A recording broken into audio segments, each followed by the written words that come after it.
क्या हो गया, अभी तक मैम ये बोलती हैं कि ऐसे बोलो, ये बोलो, अगर इंग्लिश बोलना चाहते हो तो ये बोलो, तो आज क्यों बोल रही है कि ये मत बोलो? क्योंकि गाइज ये वो 9 सेंटेंसेस हैं जो 99% लोगों के द्वारा गलत ही बोले जाते हैं। लेकिन आप चिंता ना करें, आप उन 99% लोगों में से नहीं होंगे, आप होंगे उन 1% लोगों में से जो सही इंग्लिश बोलते हैं। अगर आप चाहते हैं कि आप कॉन्फिडेंस के साथ इंग्लिश बोलें तो किस चीज की जरूरत है? परफेक्शन की। अगर आपको ये पता होगा कि आप सही इंग्लिश बोल रहे हैं या फिर आप जो बोलने जा रहे हैं वो सही है, तभी तो आप कॉन्फिडेंस के साथ बोल पाएंगे। तो अगर आप बोलना चाहते हैं कॉन्फिडेंस के साथ इंग्लिश तो वीडियो में एंड तक बने रहें। Hey guys, my name is Kanchan, you are watching me on Vidyasa. अगर आप कॉन्फिडेंस के साथ इंग्लिश बोलना चाहते हैं और आप चाहते हैं कि मैं ऐसे ही और वीडियोस लेकर आऊं, तो आप कमेंट सेक्शन में अपना नाम और साथ में यस जरूर से लिखे। उससे मुझे आपका नाम भी पता चल जाएगा और मुझे ये भी पता चल जाएगा कि आपको इसी तरीके के वीडियोस और चाहिए। अब जल्दी से शुरुआत करते हैं। और हाँ, चैनल पर नए हो तो चैनल को सब्सक्राइब जरूर करें, उसके बाद आने वाले बेल आइकॉन को प्रेस करें ताकि सभी नोटिफिकेशंस आपको टाइम पे मिलें और आप मेरी वीडियोस को बिल्कुल टाइम पर देख पाएं। देखिए, सबसे पहला जो सेंटेंस है वो है Rohan is married with Kiara. ये नाम जो है ये आप बदल सकते हैं, बट इसमें जो कॉमन मिस्टेक है, जो सभी लोग गलतियां करते हैं, वो ये है कि हम यूज कर लेते हैं मैरिड विद। ठीक, तो मैरिड विथ का यूज नहीं करना है, आपको यूज करना है मैरिड टू। तो यहाँ एक्स दिख रहा है, ये नामों के लिए यूज किया है मैंने वाई और एक्स। ठीक, so X is married to Y. और इस तरीके से भी आप बोल सकते हैं X and Y are married. इसका मतलब है कि एक्स और वाई शादीशुदा है। तो जब आपको बताना है कि उसकी शादी उससे हुई है या वो उससे शादी कर रही है, तो यहाँ पर आपको टू का यूज करना है, ध्यान रखिएगा। अब देखिए यही चीज यहाँ बी यूज हुआ है, बी का मतलब हो गया इज, एम, आर की बात कर रही हूँ, वॉज, वर की बात कर रही हूँ। ठीक, यहाँ गेट मैरिड, यहाँ भी ध्यान दें, गेट मैरिड यूज करें तो भी आप विथ का यूज नहीं करेंगे, आप यूज करेंगे X is getting married to Y. मान लीजिए मैं रोहन और कियारा यूज करूँ, Rohan is getting married to Kiara, Rohan Kiara से शादी कर रहा है। यहाँ X and Y are getting married, Rohan और कियारा शादी कर रहे हैं। तो आप समझ गए कि हमें मैरिड टू का यूज करना है जब भी हम पर्सन का यूज कर रहे हैं कि किसकी किससे शादी हुई है, कौन किससे शादी कर रहा है, तो हम टू का यूज करते हैं। क्लियर? अब गलती नहीं होगी। इसी तरीके से इंगेज्ड का भी हम समझ पाएंगे, बिल्कुल इसी तरीके से। आप इंगेज्ड विद नहीं यूज करेंगे, इंगेज्ड टू यूज करेंगे इंगेजमेंट के लिए, right? So X is engaged to Y, X and Y are engaged, आप ऐसे भी बोल सकते हैं। यहां है X is getting engaged to Y, मतलब Rohan is getting engaged to Kiara, Rohan Kiara से सगाई कर रहा है।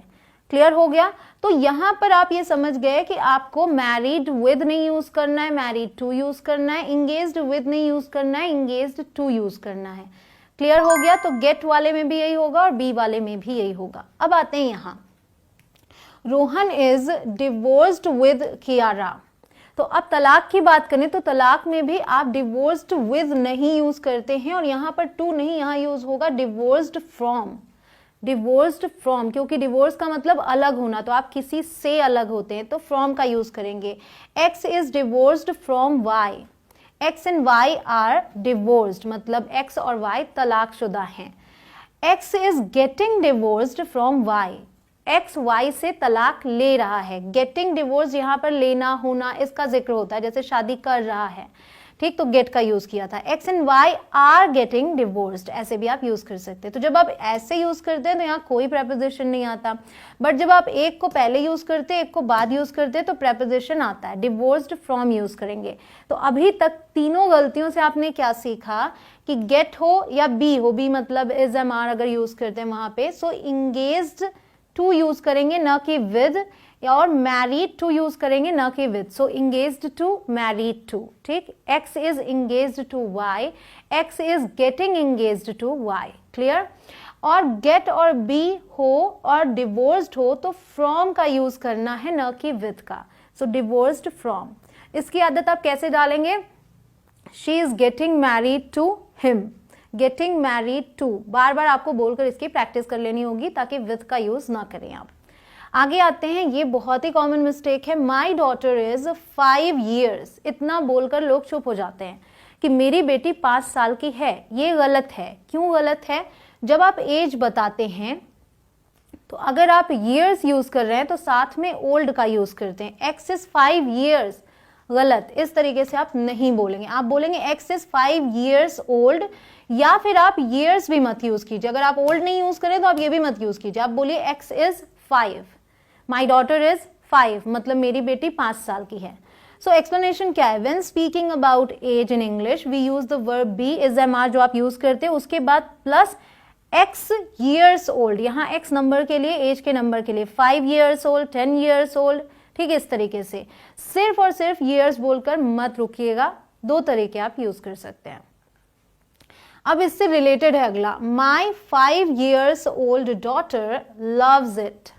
अब यहाँ क्या है, मैंने कहा कि 5 years old बोलना है। अगर आपको बोलना है कि मेरी बेटी 5 साल की है या मेरा बेटा 10 साल का है तो आप बोलेंगे my daughter is 5 years old, my son is 10 years old, right. ये मैंने आपसे कहा बोलने के लिए। तो यहाँ पर ये गलत क्यों है, अगर मैं कह रही हूँ माई 5 years old daughter loves it, मतलब मेरी 5 साल की बेटी इसे बहुत पसंद करती है, तो यहाँ पे ये गलत क्यों है, क्योंकि वहां पर मैं एज एम आर के बाद उसे यूज कर रही थी एज बताने के लिए, लेकिन यहाँ पर मैं इसे डॉटर के पहले यूज कर रही हूँ। एक्सप्लेनेशन में आप आएंगे तो आप पाएंगे कि ये एडजेक्टिव की तरह यूज हुआ है। तो यहाँ आ जाते, पहले इसी को समझ लीजिए, when the person's age is being used as an adjective before their name, ठीक, अगर आप जैसे डॉटर के पहले यूज कर रहे हैं तो ये एडजेक्टिव की तरह यूज हुआ है, और यहाँ पर स्पेशली बता दो हाइफन लगता है और यहाँ पर एस का यूज नहीं होता। आप 5 years old और मान लीजिए 5 years old बॉय और गर्ल और डॉटर और सन जो भी यूज करते हैं ये गलत होगा। आपको यूज करना है माई 5 year old daughter loves it, my 10 year old son loves it, I have a 5 year old daughter, मेरी एक 5 साल की बच्ची है। तो मैंने कहा मेरी एक 5 साल की बच्ची है, बेटी है, तो मैंने कहा I have a 5 year old daughter। I have a 5 years old daughter गलत हो जाएगा, और मैं इस तरीके जरूर बोल सकती हूँ कि मेरी बेटी 5 साल की है, my daughter is 5 years old। But अगर ऐसे बोलूंगी I have a 5 year old daughter, और साथ में जब रिटन इंग्लिश में आएंगे तो ये हाइफन्स लगेंगे यहाँ दोनों में, ठीक है, यहाँ इसके बाद और इसके बाद, सो ईयर के पहले और ईयर के बाद। तो ये तो आपने देख ही लिया, अब आप समझ गए। इसमें बहुत सारे लोग गलतियां करते हैं, तो इस गलती से आपको बचना है। हालांकि जब 1 पे आएंगे, 1 year old बोलना हो तो चाहे आप ये बोलें I have a 1 year old daughter और son, ये आपने बोल लिया, या फिर my daughter is 1 year old, वहां पर आप years नहीं यूज करेंगे, राइट, क्योंकि 1 है वो। अब आते हैं I'll wake up him, यहां मैं कहना चाह रही हूं कि मैं उसे जगा दूंगी। I'll wake up him, ये गलत है। क्यों गलत है, क्योंकि मैंने कहा wake up him या फिर wake up her, wake up them, ठीक। तो अगर मैं ये बाद में यूज करती हूँ तो गलत है। क्यों गलत है, मैंने कई बार आपको फ्रेजल वर्ब्स दिए हैं, मैंने ये भी कहा कि wake up को हम अलग कर सकते हैं। हम बोल सकते हैं wake, चलिए यहाँ बताती हूँ, I'll wake रोहन up हम बोल सकते हैं, I'll wake up रोहन हम बोल सकते हैं। तो यहाँ पे क्या है कि ये जो wake up है ये फ्रेजल वर्ब है, मैंने एक बार रोहन को बीच में डाल दिया, मैंने एक बार रोहन को लास्ट में डाल दिया, ये दोनों सही हैं। तो ये वाला गलत क्यों है कि अगर मैं बोलूँ I'll wake up him, तो वो इसलिए गलत है कि ये जो him है ये प्रोनाउन है। जब हम प्रोनाउन का यूज करते हैं, अब ये ग्रामेटिकल टर्म है, आप ऐसे समझ लें हिम, हर, यू, इट, अस, जब इस तरीके से आप यूज करते हैं जो ऑब्जेक्ट वाली जगह पर यूज होते हैं तो वो हमेशा फ्रेजल वर्ब के बीच में आते हैं, ठीक, ये रूल है। सो I'll wake him up सही है, but I'll wake up him गलत है। जब नाम है तो आप बीच में भी डाल सकते हैं, आप लास्ट में भी यूज कर सकते हैं, मतलब इसके बाद भी यूज करें या बीच में डाल के यूज करें, दोनों सही है। लेकिन जब आप हिम, हर, अस ये सब यूज कर रहे हैं, देम यूज कर रहे हैं, तो वो हमेशा बीच में आएगा। इट है अगर तो वो हमेशा बीच में आएगा। एक और एग्जाम्पल देखिए, we should throw these eggs away, हमें इन अंडों को फेंक देना चाहिए। तो we should throw these eggs, अब यहाँ क्या है, इन अंडों की बात कर रहे हैं हम, दीज एग्स, तो ये बीच में भी आ सकते हैं, ये अलग से भी आ सकते हैं, ये सही हैं।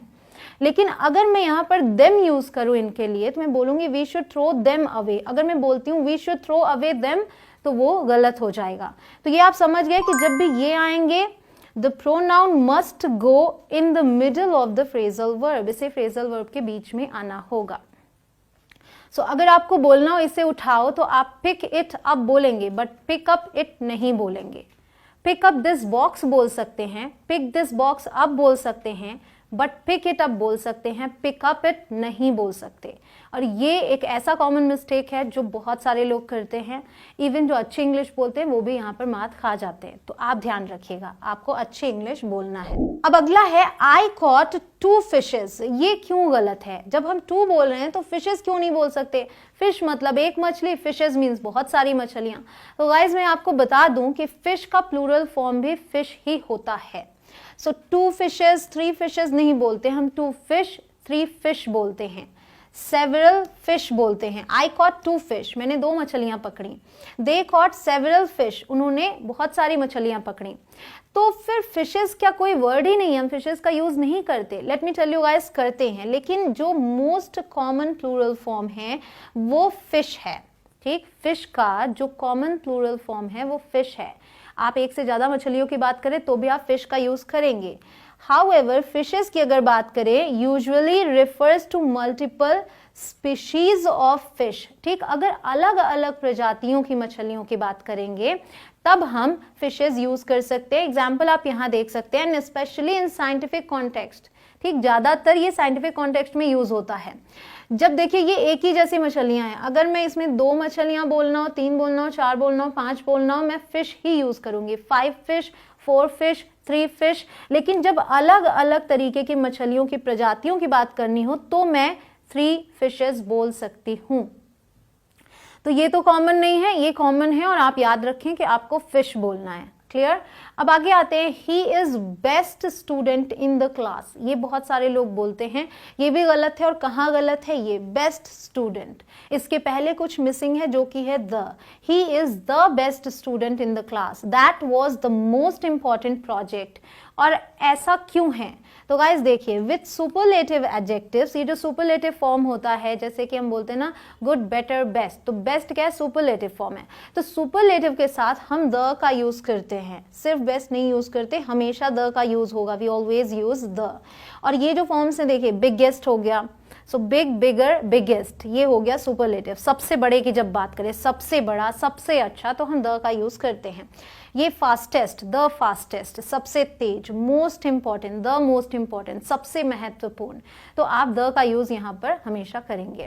Now the last one is in future. ये गलत है। क्या गलत है इसमें? यहाँ पर द मिसिंग है। इन फ्यूचर नहीं बोलना है, इन द फ्यूचर बोलना है आपको। सो if you say in future I'd like to learn another language, भविष्य में मैं एक और लैंग्वेज, एक और भाषा सीखना चाहूंगी, तो ये गलत होगा। आपको बोलना है इन द फ्यूचर। ठीक, इन द फ्यूचर, भविष्य में, I'd like to learn another language. We didn't have so much technology in the past, past में हमारे पास इतनी टेक्नोलॉजी नहीं थी। तो in the past, in the future, ये यूज करना है आपको। और ये समझ लीजिए कैसे, when talking about the future and past in general, जब आप इन जनरल बात कर रहे हैं पास्ट की और फ्यूचर की,